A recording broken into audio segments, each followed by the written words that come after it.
খন্তেক আগতে মই গৌৰৱ গগৈ ডাঙৰীয়াক লগ পাইছোঁ। আমি আমাৰ ব্যক্তিগত ভৱিষ্যতক লৈ আমি কথা পতা নাই। আমাৰ দলটোৰ ভৱিষ্যতক লৈ আমি চিন্তিত আৰু দলটোৰ ভৱিষ্যতক লৈ আমি কি ধৰণৰ ৰণকৌশল ল'ম সেই সম্পৰ্কত আলোচনা কৰিবৰ কাৰণে ২৭ তাৰিখে আমি আমাৰ যি হায়েষ্ট বডি আছে পলিটিকেল এফেয়াৰ্ছ কমিটি, য'ত জিতেন্দ্ৰ সিং ডাঙৰীয়াও অংশগ্ৰহণ কৰিব, আমি সেই সম্পৰ্কত আলোচনা কৰিছোঁ। আৰু আমি অসম প্ৰদেশ কংগ্ৰেছ কমিটিয়ে এটা সিদ্ধান্ত লৈছোঁ যে এবাৰ আমি ৪ জানুৱাৰীত দিল্লীত ইলেকশ্যন কমিশ্যনক লগ ধৰিছিলোঁ। মাজতে ইলেকশ্যন কমিশ্যন গুৱাহাটী আহোঁতে আমি লগ ধৰা নাছিলোঁ, কাৰণ একেখিনি কথাই ৰিপিট কৰিবলগীয়া নাছিলে। এতিয়া আমি সিদ্ধান্ত লৈছোঁ যে ইলেকশ্যন কমিশ্যন যেতিয়া অসমলৈ আহিব, আমাৰ দলৰ গোটেইকেইজন শীৰ্ষস্থানীয় নেতাক লগত লৈ আমি প্ৰদেশ কংগ্ৰেছে ইলেকশ্যন কমিশ্যনৰ মুখামুখি হ'ম। আৰু আমাৰ কিছু সিদ্ধান্ত আমি লৈছোঁ, যিবিলাক সিদ্ধান্ত আৰু আলোচনা আমি ইলেকশ্যন কমিশ্যনৰ লগত কথা পাতিম। আৰু গৌৰৱ গগৈ ডাঙৰীয়াৰ লোকসভা ইলেকশ্যন খেলিব, এইটো নিশ্চিত। আৰু তেখেতে ক'ত খেলিব নেখেলিব এনেকুৱা নাই, কিন্তু আমি দলৰ ফালৰ পৰা এটা সিদ্ধান্ত লৈছোঁ যে যোনে যি সমষ্টিৰ পৰা MP জিকিছে, যোনে যি সমষ্টিৰ পৰা MLA জিকিছে, সেই সমষ্টিবিলাকত তেখেতসকলে সাংগঠনিক কাম কাজ, ৰাজনৈতিক কাম কাজ, উন্নয়নমূলক কাম কাজ বা বানাক্ৰান্ত ৰাইজৰ মাজত থিয় হোৱা যিটো ষ্টেটাছ আমি ড্ৰাফ্টক এতিয়াও মানি লোৱা নাই। আমি ড্ৰাফ্টৰ সম্পৰ্কত নিৰ্বাচন আয়োগৰ লগত বহিম। 25 তাৰিখে মাননীয় উচ্চতম ন্যায়ালয়ে কি কয় শুনিম। লাহে লাহে আমি এইবিলাক কথা আলোচনা কৰিম। কিন্তু এতিয়া আমি সকলো বিধায়ক আৰু সকলো মাননীয় সাংসদক আমি ষ্টেটাছটো মেইনটেইন কৰি ড্ৰাফ্টৰ দ্বাৰা পৰিচালিত নহয়, ৰাইজে যিধৰণে আমাক নিৰ্বাচিত কৰিছিলে সেই ৰাইজৰ প্ৰতি দায়বদ্ধ হিচাপে আমি কাম কৰি থাকিবৰ কাৰণে আমি সিদ্ধান্ত লৈছোঁ। কিন্তু ভাবিছে, হয়তো অসমৰ মুখ্যমন্ত্ৰী মহোদয়েও ভাবিছে যে ড্ৰাফ্টখন BJP RSSৰ কাৰণে ৰক্ষা কৱচ। অসমৰ মানুহৰ যিটো যন্ত্ৰণা মূল্য বৃদ্ধিৰ কাৰণে, নিবনুৱা সমস্যাৰ কাৰণে, বানপানী আক্ৰান্ত ৰাইজৰ মাজত 1 কেজি নিমখ যেনেকৈ 3 চামুচেৰে ভগাইছে 3 ঘৰৰ মাজত, মিঠাতেল নিবৰ কাৰণে যেনেকৈ 1 লিটাৰ মিঠাতেল 3 ঘৰৰ মাজত ভগাইছে, এই যন্ত্ৰণাবিলাকৰ পৰা মুক্তি বিচাৰি পেলাই অসমৰ ৰাইজে আহি থকা সময়ত সিদ্ধান্ত ল'ব। অসমৰ মুখ্যমন্ত্ৰীৰ তত্বাৱধানত নিৰ্বাচন আয়োগে সমষ্টি সীমা বদলাব পাৰে, কিন্তু অসমীয়া মানুহখিনিতো অসমৰ ভিতৰতে আছে, ভুক্তভোগী ৰাইজখিনি অসমৰ ভিতৰতে আছে। ভোট দিব ভুক্তভোগী ৰাইজে, আৰু সিদ্ধান্ত BJP RSSৰ বিৰুদ্ধে হ'ব।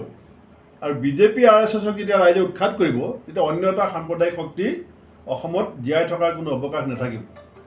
ফুৰিবলৈ যাব পাৰিব, ফুৰিবলৈ যোৱাত কোনে মোৰ যিমান ধাৰণা, আজমল ডাঙৰীয়া পাটনাত ফুৰিবলৈ যোৱাততো আৰু কোনো ইণ্ডিয়াত কোনো জেগাত তেওঁ কোনো বাধা দিব নোৱাৰে। মঞ্চত বহিব বুলি কৈছে। চাই থাকক, টিভিত আপোনালোকে দেখালে চাম। সেই কথাতে কৈছে। আপুনি কৈছে যে আপুনি হাঁহিব বুলি যে ক'লে, এতিয়া আজমলে কৈছে যে আপোনাৰ লগত মানে হিমন্ত বিশ্বই আলোচনা কৰিহে খচৰাখন বনাইছে।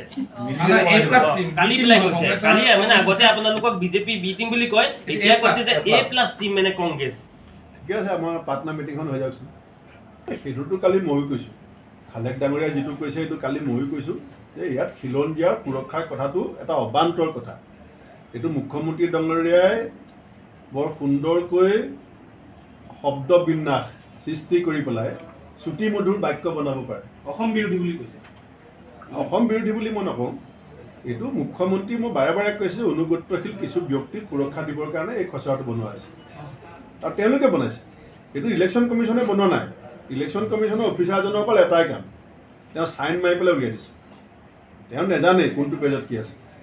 টাৰ্গেট আছিলে, এতিয়া আমি 9টাত কষ্ট কৰিব লাগিব, 9টাত যুঁজিব লাগিব, 5টাত আমি জিকাটো নিশ্চিত হৈছে। কালি এতিয়া বিৰোধীৰ যিটো ধৰক মহাযুদ্ধ এটা পৰিকল্পনা চলি আছে, এই খচৰা পদ্ধতি গোটেইটো বিন্যাসটো অলপ সলনি হৈ গ'ল।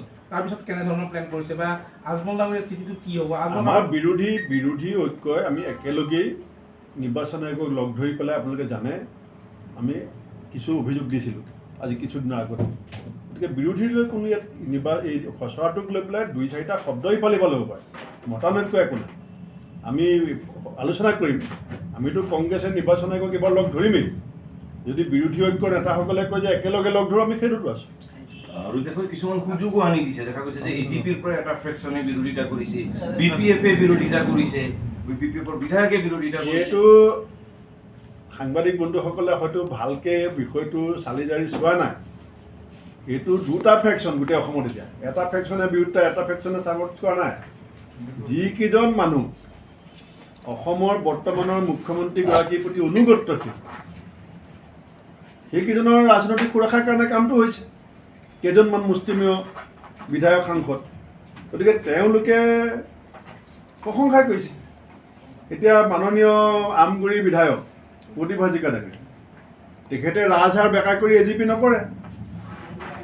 কমলা কলিতা ডাঙৰীয়া, ডক্টৰ কমলা কলিতা ডাঙৰীয়া, তেখেতে ৰাজহাড় বেকা কৰি এজিপি নকৰে।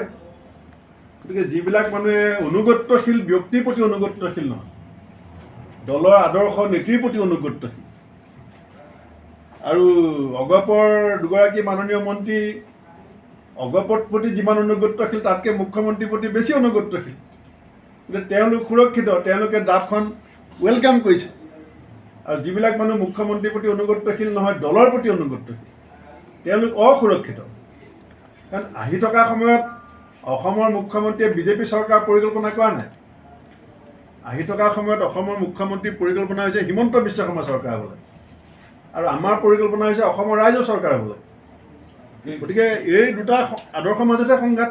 সেই হিচাপে চাবলৈ গ'লে সুযোগটো আপুনিও পাইছে, আপোনাৰো দুটা মইতো কৈছোঁৱে, ৰঙানদী আৰু বিহপুৰীয়া আপুনিও পাইছে। মইতো অকপতেই কালি কৈছোঁ, মইতো একো লোকধাক কৰা নাই।